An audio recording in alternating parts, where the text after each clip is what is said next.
colors.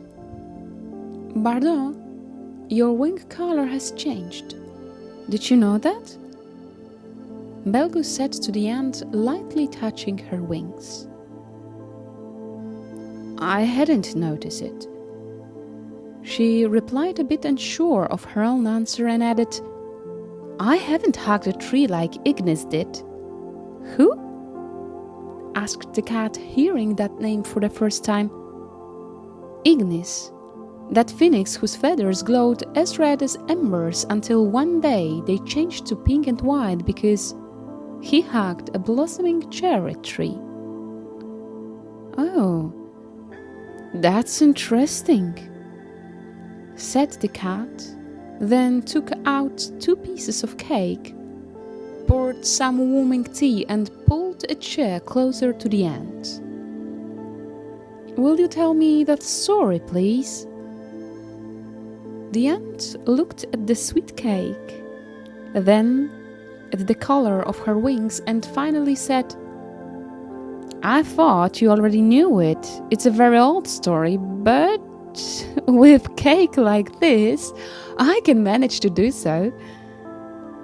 She laughed and began her tale. Near one of the hidden caves, on a rocky hill close to the bay, stood some magical lamps beside a beautiful large tree. No one knew who placed them there, but they glowed with a steady, intense light as if they'd been there forever. The light from these lamps could only be seen up close because if everyone knew they were there might not be enough space for those who truly needed it. When Reya was born, Ignis was already a few years older, though no one could quite say when they had become friends. Perhaps it was because of Reya's bright glow that soothed the souls of all the creatures around her, especially those who couldn't speak. From a distance, it was clear she radiated like the sun just before it set. Or maybe it was because Ignis gave off so much goodness that everything around him felt joyful and safe. His balanced confidence gave others a sense of calm and courage, and no storm could touch them when he was near. The union of these 2 powers made their bond so strong that even time itself couldn't break it. One day, Reya felt her strength waning. Her feathers no longer shone as they once had, and her wings drooped sadly toward the ground. Each day, she felt weaker, her eyes clouded, and her smile faded and uncertain. Ignis was visiting other caves but could feel the energy that disturbed his friend's essence from miles away. Ever since she came into the world, they had communicated with a deep energy that flowed from within, and it was that very energy that made him turn back as soon as he sensed her fading strength. His knowledge came not only from experience. You don't have to go through everything to understand.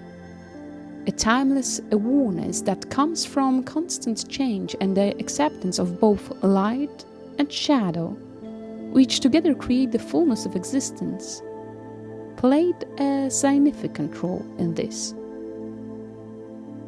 Ignis found Reya curled up under her wings in the cave and immediately knew what to do. He carefully guided her under the lamp where its gentle glow enveloped both of them. The warmth was like the soothing touch of butterfly wings. You can't catch it, but its presence changes everything. Ignis also built a small dome around his friend so that the warmth could spread only within a certain area. And so, he watched over Reya day and night, He shielded her with his feathers, sharing the lamp's power with care. He brought water from the nearby Hope Spring, supported her with his words and presence, and even with natural medicines Reya had never known before. Each day she felt her strength returning, her energy growing and her feathers shining again. She grew brighter, attracting good energies once more and creating an increasingly safe haven. After many days of healing, Reya finally felt able to spread her wings and take flight. Their hearts beat with joy as they whirled in an aerial dance, soaring above the cave together for the first time in a while. Just like when they first met, though neither could quite point that moment. And once again, the world seemed new, full of possibilities and wonders. Then, during one of their flights, they met a phoenix with sapphire feathers that resembled the depth of a star-studded night sky. "Let's play!" Reya shouted with joy, eager to rekindle the joy of play. And so they played, just as Reya once had with Ignis. It was like a magical attraction, something old friends understood well. They both knew that to explore the world and rise even higher in awareness, a parting was inevitable. After all, true understanding doesn't come only from experience. Ignis already knew what was to come. He had long realized that the cave they lived in was too small to contain the energy they shared. With a feeling of gratitude, feeling a closeness that would last forever, they spread their wings as if to reach the horizon, and the steady light rose above their heads toward the heavens.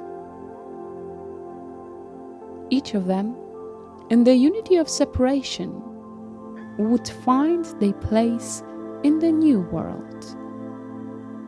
At that moment, Ignis remembered the tree in front of a cave, the beautiful blossoming cherry tree. He felt an urge to hug it, for although he often embraced others, this time he needed a stronger embrace than his own. After all, he was just a phoenix himself. He flew to its trunk and, listening to the soft rustle of its leaves, he simply hugged it. The scent of the tree revived him, and shortly afterward, he felt a strange transformation. His feathers, once fiery, began to change to pink and white like the tree's delicate blossoms. He felt different now. The tree had given him something he had never felt before. "What do you think it was?" Bardo asked, snapping the cat out of his thoughts. But the cat just sat there, moved with his mouth open, because he didn't know how the story would end. Maybe he didn't know, or maybe he didn't want it to end, for the answer was different than the one he wanted to hear. The end continued. "I want you to answer it when you are ready. As for the color of wings, as often. It is not without meaning, yet Ignis no longer needed them at all to rise to the sky, for now he carried them within himself, drawing strength from nature, from timeless awareness, and from every experience he had lived. From that day on, The few who had also changed their colors could see in the sky a phoenix in the hues of a blooming cherry tree whose calm and glow reminded them that sometimes change is the key to finding oneself. So, how many shades has the color of my wings changed by? Bardo asked the cat.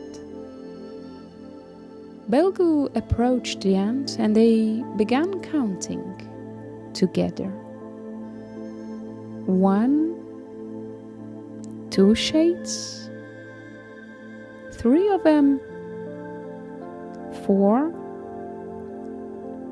5 shades, 6, 7, 8, 9, 10, 11, 12, 13, 14, 15, 16, 17, 18, 19, 20, 21, 22 of them, 23 shades, 24,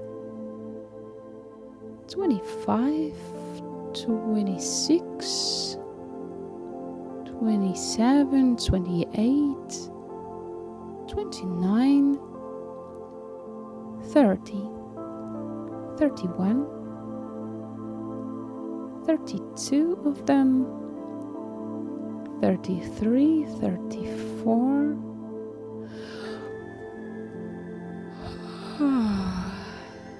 35, 36, 37, 38,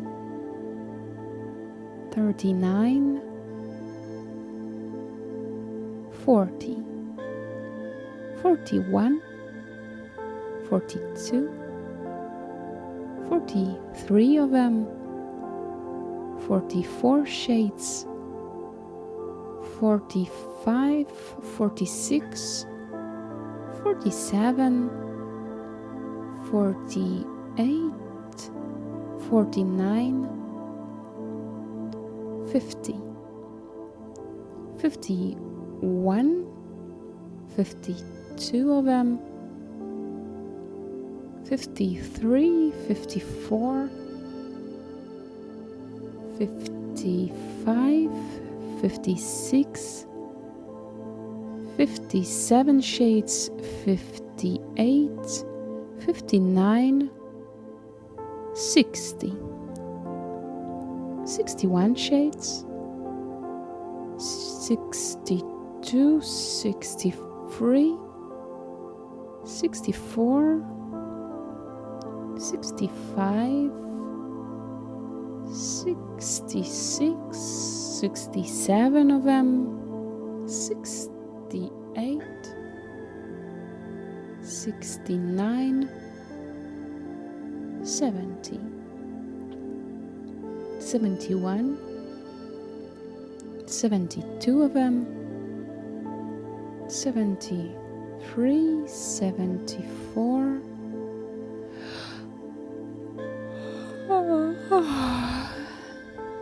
75, 76, 77, 78, 79, 80, 81 of them, 82, 83 shades, 84, 85, 86, 87, 88, 89, 90, 91 of them, 92 shades, 93, 94,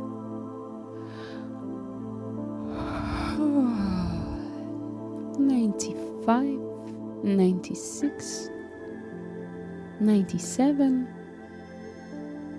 98, 99 shades.